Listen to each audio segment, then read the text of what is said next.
You bet I am, because if there's anything I like, it's a challenge.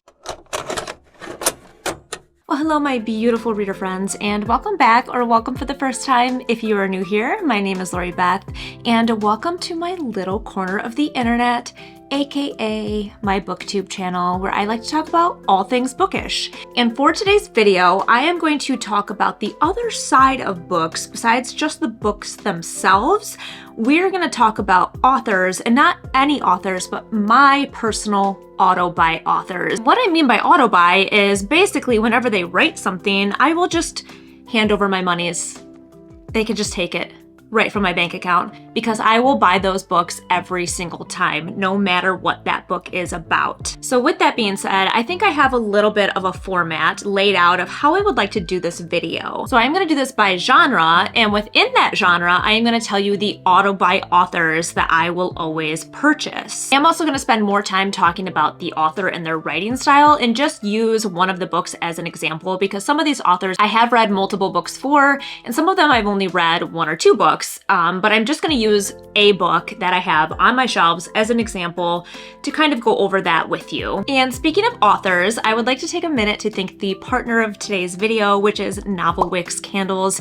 You have heard me talk about Novelwicks ad nauseum by this point, because I am literally obsessed with everything that Murphy creates in her shop. Novelwicks is a small business that creates all sorts of bookish content, but mostly bookish candles. And this week in particular, the release is going to be all of her SJM candles, which I am so beyond excited for, because these were the candles that drew me to her shop the very first time. I still personally have one of the first candles I've ever purchased from Novelwicks, my Valeris candle. When I saw this, I was like, this is what I have been waiting for, something that is going to take me to the places that I get to read about, and I was not let down. Each candle is hand poured by Murphy herself, and they come in the most delicious scents and the most beautiful colors, and each one will elevate your reading experience to a level you didn't know existed. I am so excited to announce that I am going to be a rep for the fall season for this amazing company, and that you can use my code LORI10 to get a discount on anything that is for sale in the shop. And check her Instagram and my Instagram every Thursday for the releases that are coming out that week. Again, this week is going to be that SJM release, so you can get anything from Throne of Glass, Crescent City, ACOTAR, and everything in between. It's one you will not want to miss. And after you go check out her website, linked down below, come back to this video and drop in a comment down below which candle you decided to pick for yourself. All right, my friends, I am really excited to get started, and we are going to go down the list of books that I have, starting with genres. And I figured we could start with the biggest genre I have, which is probably no surprise to most of you, and that is the fantasy genre. I also figured we could start with some of my most obvious authors, because if some of you have been here for a minute, you probably know who some of my auto-buy authors are already.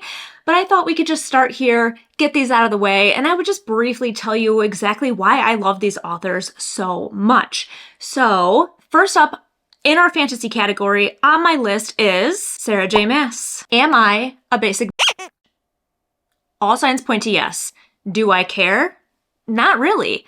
I love Sarah J Maas so much, and more particularly the series that started it all for me, which is kind of backwards, as I have said before, and that is Crescent City. I saw this book in Barnes & Noble a couple of years ago. I had been in a terrible reading slump. Like, I hadn't read a book for probably close to a year. I just had zero interest. Nothing was hitting. And I kept seeing this when I would go in there, just kind of grasping at straws, like really looking for something to grab my attention, and nothing was hitting. Finally, I picked this book up, read the back of it, and I was like, hold up. This sounds like something that I would really, really like. I was very intimidated by the size of it, because if any of you have read this, you know, she's chunky. Like, she's not a small book. And I was like, am I really going to hit the ground running here? Am I going to go from not having read a book in a year to reading like a 700-page book? You bet I am, because if there's anything I like, it's a challenge. And I was not disappointed. Oh man, I fell in love with this book. And I fell in love with Sarah J Maas because of this world that she just created out of her own mind. I thought that this is finally it for me.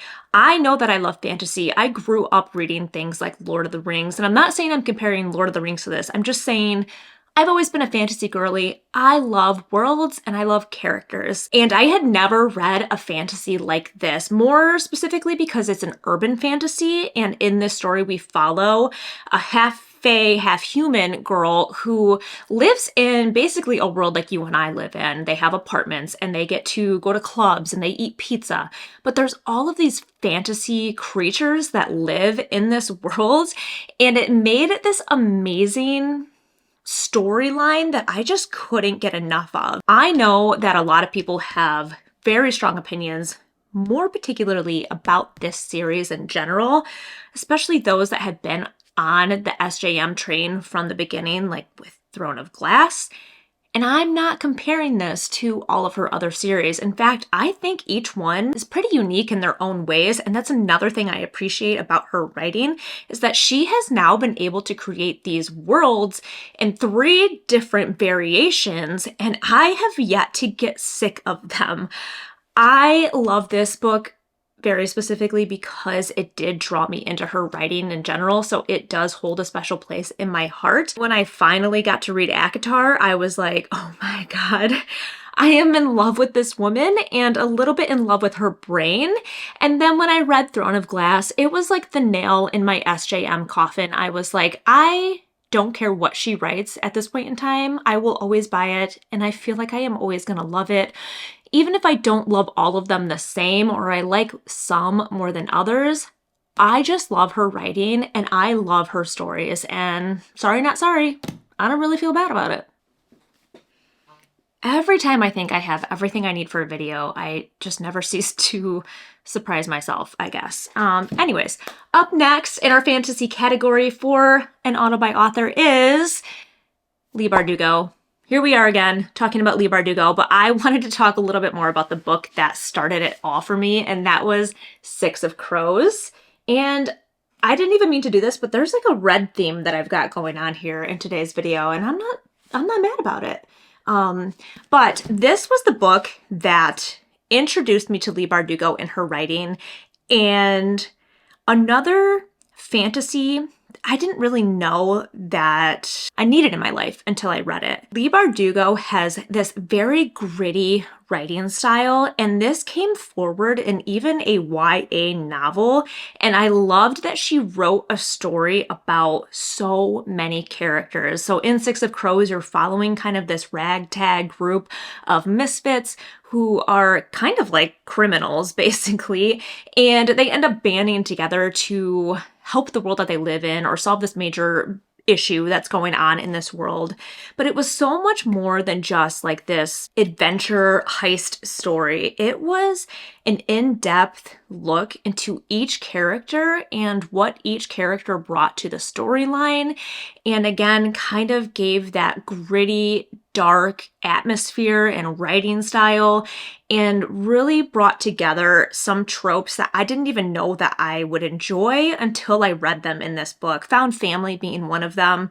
I didn't really, at least in my mind, I can't think of something that I've really loved with found family until I read this one. And I was like, oh, I kind of like the idea of people just becoming a group or a community or a family together, no matter where they came from, and kind of appreciating all the things that make them different and make them this family. And not only that, this is a duology, and opened my eyes to something else, right? I talk about duologies all the time, about how much I love that format. I think it's like the impeccable amount of books, in my opinion, most of the time when it's done right. But other than that, it introduced me to Leigh Bardugo and that writing style. And when I started reading more of her books, I realized that that translated into most of her books. Even though the stories were different and the tropes were different, you always kind of get like that dark, raw writing style with these characters that are kind of morally gray. The whole time you're reading, I'm like, do I like this person or do I not like them? I really don't know. And it's so endearing that I just like eat it up every time. So every time this woman writes a book, I will be going to the bookstore and I will be there the minute it is released. Oof, she is one of my favorites. And you're probably tired of me talking about her, and I don't really blame you. All right, next up in our fantasy category is an author that I was introduced to late last year. It was just, I think, mid to late summer, towards the end of the year, and that is Stephanie Garber and her Once Upon a Broken Heart series, more specifically A Curse for True Love, which I didn't read last summer. I read this when it came out. I read Once Upon a Broken Heart last summer, but I had an up and down with Stephanie Garber just for like a hot minute. Not that long, but for a hot minute. As I was reading Once Upon a Broken Heart, I didn't realize that it was going to be so fairy tale heavy. And at first, again, just for a moment here, I was like, I don't know if I love this. But as I kept reading, I just fell in love. Literally fell in love with the world, with the characters. The thing that kind of turned me off in the beginning with it being so fairy tale heavy was the thing that I ended up loving about it the most. So when I'm talking about other fantasies and like the urban fantasy that I loved because it was like being in today's world, but with mystical creatures. And as much as I do love that, there's something on the other side of things that is so heavily fantasy fairy tale that it could never be possible. Like it could never happen in today's world. That is what I ended up loving about it the most. Like the more I thought about it, the more I was like, oh my gosh, this is like being a kid again, but reading as an adult, but with like a beautiful and fiery, passionate love story that builds out of this fairy tale. It's like getting what you read as a kid with the adult variation that doesn't make you feel as bad about reading. You know what I mean? I don't know. I'm not explaining it well, but if you've read this series, you probably know what I'm talking about. And I have to admit, from start to finish, I thought that the books got better and better, and Stephanie Garber's writing just accelerated as the story went on, which is why I chose to grab the last book in the series to display on camera, not only because it's beautiful, I mean, hello, beautiful cover, but also because I thought it was a very well done series, a series that left me so satisfied and so happy. And that's kind of hard to do. Why I like duology so much is because I feel like things get wrapped up in a very pleasant way and they don't go on so long where things keep happening and then you have like open-ended endings or questions left unanswered. 3 books, each one better than the last, and Stephanie Garber can take you into a fantasy world that is literally worlds away. It's beautiful and it's amazing. And if you haven't read her books, I highly, highly recommend. All right, a few more in our fantasy category. We are quickly working our way down the list, and the next author that I want to talk about as an author is Miss Adrienne Young and the book that introduced me to her, which was The Unmaking of June Farrow, and this beautiful edition that I have. So I had never read Adrienne Young until I got this book in one of my subscription boxes. It, from the synopsis, was not something that I would have necessarily picked up for myself, even though I was like, yeah, that sounds good. Like I could probably read that. I don't know if I would have chosen this book if it didn't come in a subscription box. And that's why I love my subscription boxes sometimes, is because they open me to genres, authors, worlds that I maybe wouldn't just pick on my own. This was not only a very beautiful story with a very beautiful setting, the writing itself was lyrical. It was like, I want to say it's like reading poetry, but it's not like poetry. Again, I feel like I'm at a loss for words today. I'm not describing things as well as I have them in my head. It was just a very beautifully written story that really sucked you in from start to finish. Her writing is definitely fantasy, but it almost leans more fiction than fantasy, even though it is fantasy. So the main character in this story comes from a long line of women that have always dealt with being able to see or hear things, almost kind of having visions that they've tried to hide and fight for most of their lives. It is a much more in-depth story than that as you start to read the story, and that's another thing I loved about it and Adrienne Young's writing is she truly unfolded this in-depth story from different timelines, from different characters, and seamlessly weaved together the history of this family into the entire book, like throughout the entire book. And then like as you were reading and things were unfolding, it all kind of started to add up and make sense. So again, it's fantasy, but because you're reading about the character so much and her dealing with these issues that her family has always dealt with and now kind of having to take them on herself, and personal things and relationships and choices that she has to make in her life, the magic was just kind of like a touch, like not an undertone, but it was kind of always there and subtle and not in your face the whole time. So it made it feel like a very beautiful, whimsical story without it being too in your face fantasy, but just enough to kind of like remind you every now and then. I don't know. I thought her writing style was beautiful. Again, kind of like that lyrical prose. And I have since read much more Adrienne Young, and every book that I've read from her, at least on the fantasy side, has not let me down, and it's been very similar. And I kind of like that when you know what an author's prose or like their tone is going to be, and you know you're going to get that in most of their stories, even though it's a different story. It's kind of like a little hug, like a security blanket in a book. And if you haven't read Adrienne Young either, what are you waiting for? Okay, so we are on our last author in the fantasy category, and this is an author that I can very much guarantee is an auto-buy author for me because, quite literally, I have, well, maybe not every book because there are quite a few, but almost every book that this author has written, and that is V.E. Schwab. And this also just so happens to be another beautiful red book and the one that introduced me to her writing in general. And man, what a way to enter a world with an author, because if you haven't read The Invisible Life of Addie LaRue, do you like to get your heart broken? Do you like to have faith in people? Do you like to just live on the edge of your seat and not know what's going to happen to your main character and where her life is going to go? This book might be for you. And this author might be for you. So this was a very specific storyline in itself, but one that did not disappoint. I have read everything from her Vicious duology to her Darker Shades series, and each storyline, each series, each book has given me some of the most beautiful worlds that I have ever been transported into. Like when she writes something, you are there, you are pulled into this story.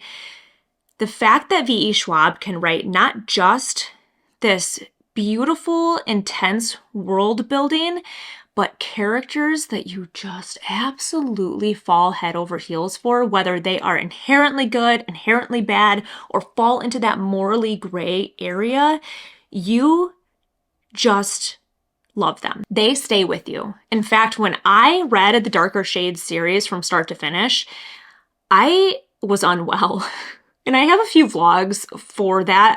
I vlogged me reading the entire series, and I did, I believe, have like a complete mentee bee at the end of reading it. And I'll link those videos down below, or I'll link them somewhere here so that you can go back and see that if you would like to just see me completely break down on camera, which is not really that hard to do. V.E. Schwab sucked me in with Addie LaRue. It was just a stunning story. Like the premise of the story itself and the main character, Addie. Oh my God. I just love her so much. I still think about this book quite often. Her writing is so descriptive and so delicious. I don't know, these are very intense words that I'm using to describe her, but that's how I feel when I read her books. Like I have visceral reactions to her writing. She evokes something from me. And that's what I love about her the most as an author, is that ability to evoke emotion, no matter which one it is, from her pages. That's not easy to do. As I've done already and will continue to do, I am going to buy everything that she writes. #1 fan. You heard it here first. All right, beautiful reader people, we are moving on to our fiction category. So the rest of the categories are going to be teeny tiny compared to the fantasy category. That was the largest of all. But next we are moving on to fiction, and an author that is still kind of new to me, but also one that was immediately checked into the auto by authors category, and that is Elliza Clark. And the first and only book that I read from her this past summer, which was Penance.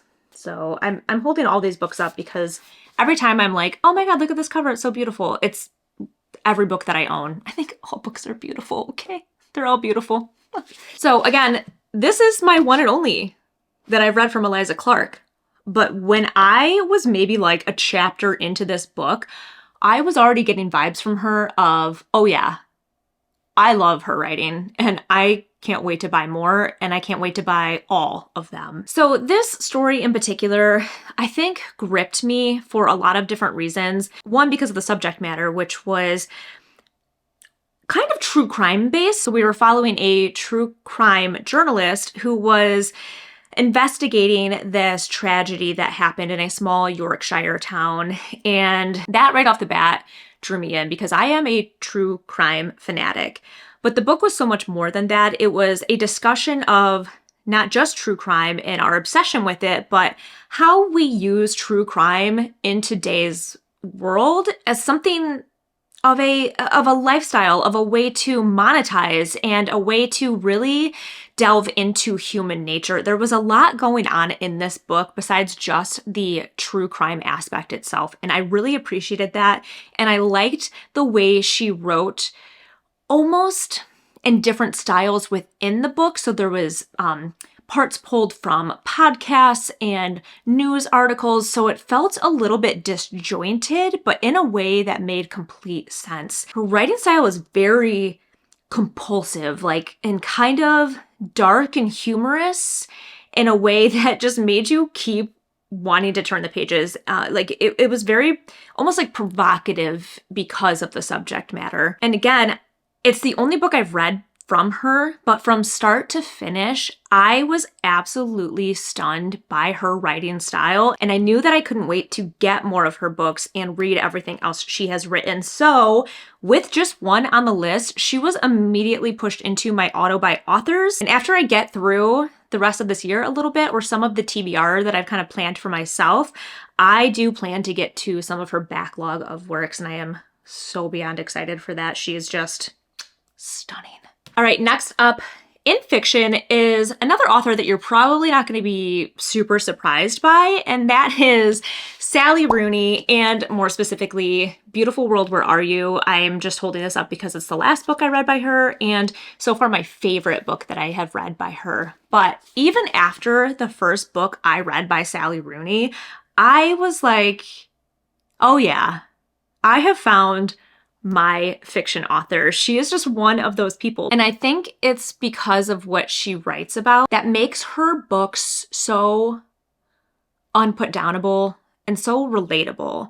She mostly writes about young groups of people, so adolescent age into late teens, early adulthood, dealing with life issues, relationships, personal problems, work, money, you name it, it's in the books. And the dynamic that groups of people can kind of bring to a story and kind of the push and pull between characters. Her characters almost seem to be primarily unlikable. But again, I think that's what makes her writing so gripping. How many characters are we made to fall in love with from the writing? Most of them. That's the whole point. A lot of the time, we want to connect with our characters on the level of like, oh my gosh, I love them so much. I wish I was like them. Or this, if I was a fiction character, this is who I would be, or this is who I would want to be. There's something so unique and kind of something that draws you in about a character that you don't actually like, but you still have sympathy for them. And you still want to see where their story goes and what happens with them. So she, to me, is that fiction author that writes about things that you can kind of relate to, whether it's all of the things that a character is dealing with or just little bits and pieces here and there. I think that's what keeps you sucked into the story and just, again, brings sympathy forward to these characters that you don't even really like. They kind of drive you crazy, but you still want to see good things happen for them. And honestly, this book kind of took me by surprise. I thought that it was very beautiful. It ended beautifully. And from her books that I've read previously, I didn't know if I was going to be happy with the way this book ended, but I was. And that made me love her even more because I felt like there was like this full circle of things that played out.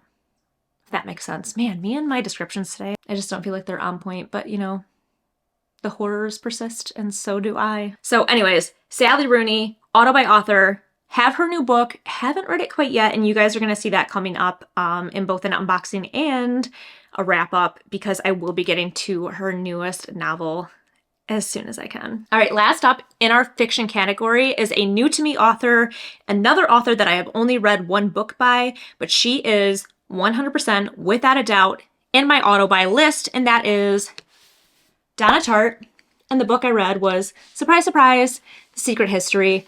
What the heck? I loved this so much. Couldn't put it down.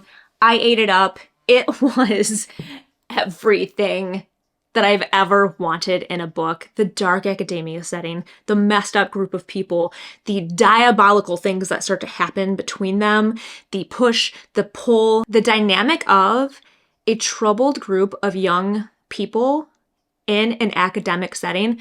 You put that shit on a platter and I will eat it up every single time. And Donna Tartt, by far, has done it better than anybody I have read. Also, if you've read Donna Tartt or you know anything about Donna Tartt, you know that she only writes books like every 10 years. And I don't know if that means she's working on a book for 10 years or if she just is like, and 10 years from now, I'll probably have another one out.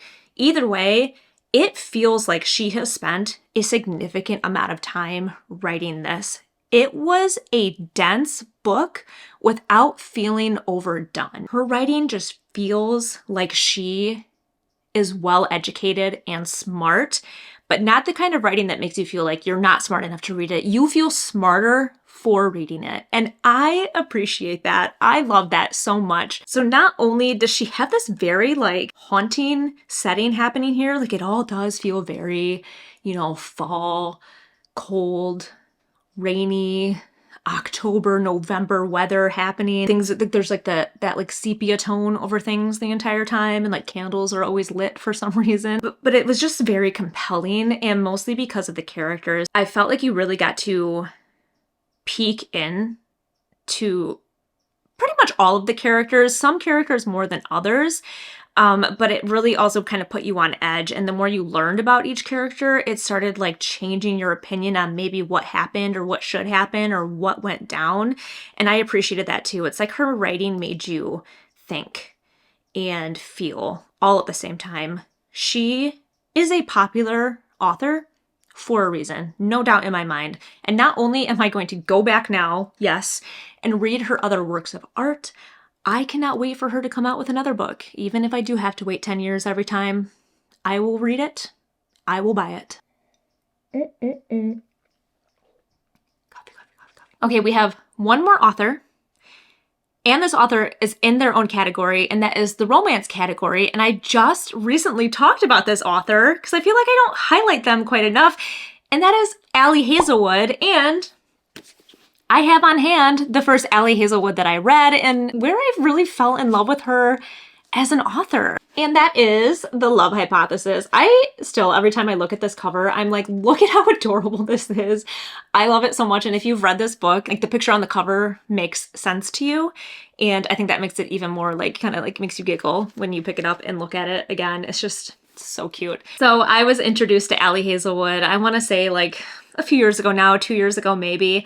I had never read any of her unpublished works. I know that she has done a lot of fan fiction, and even her published works are kind of fan fiction based, but I had gotten back into reading some contemporary romances and just absolutely loved them. I mean, I had forgotten what romance was like, that you could just have something kind of light and airy, or things that even dealt with like some serious life topics, but always brought you to that happily ever after, which is the best part about a romance book.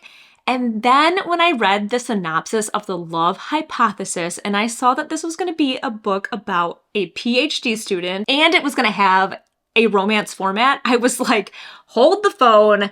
I need to read this immediately. And I was not disappointed. Listen, I know that people have their own opinions on things such as romance in general, and within romance, certain romance authors, but I like what I like. And sometimes I like a book that makes me laugh, it makes me giggle, it makes me kick my feet, and just delivers the cutest, sweetest, and like slightly spicy little romance that I have ever read. And I like, what more do you want? Hazelwood has this way of writing these adorable female characters, ones that are kind of quirky and would almost kind of annoy you in real life, but you just can't help but love them. Those tall, brooding male main characters that are very typical of a romance, but always bring something deeper than you can see on surface level. And then the settings of her stories as well, because she writes about women in STEM, it just adds like that cute little adorableness to the story, and something, again, some of us, women that do work in STEM, can find ourselves relating to. And I also think that she has a perfect way to write dialogue and banter between her characters that sometimes takes you by surprise. Like, you forget you're reading an actual rom-com book. You feel like you're watching a rom-com movie. These characters are witty and they're funny and they're kind of pushing and pulling off of each other. So I think that Hazelwood, very specifically in the romance world, has this way of writing very smart but also very funny characters, and I really appreciate that well-roundedness within a female character. You know, like a lot of times you're going to get someone who's smart, you're going to get someone who's pretty, but you're not going to get someone who's both. And that to me is what she brings forward in her romance books. I have since read almost all of her books. There are still a few that I haven't gotten to yet, but I do plan to, because I am going to buy her stuff every single time because I just like the way they make me feel. I'm not sorry about that. All right, well, there you have it, my friends. Those are all of my auto buy authors at this point in time. As always, this list is subject to change because as I continue down this amazing world of reading and being involved in the reading community, where I am constantly having my eyes open to new genres, new authors, this list could very much develop over time, and I'm really excited about the prospect of that happening. If I'm being honest, I love learning and I love experiencing new things. With that being said, I would love to know if you have read any of the books that we talked about in today's video, or do you have an author that is an auto buy author for you that you think I should know about? Drop that in a comment down below, because I would love to know. Again, expand my mind. Let me experience new things through you guys. I would also like to give one more thanks to Novelwicks Candles for partnering with me on today's video. And don't forget that you can use that code Lori10 for a discount on anything in her shop. As always, if you liked this video, go ahead and hit that thumbs up button because it always helps a girl out. And if you want to make sure you don't miss any of my other upcoming videos, go ahead and hit that subscribe button too. As always, it has been an absolute blast, and I can't wait to see you guys in the next one.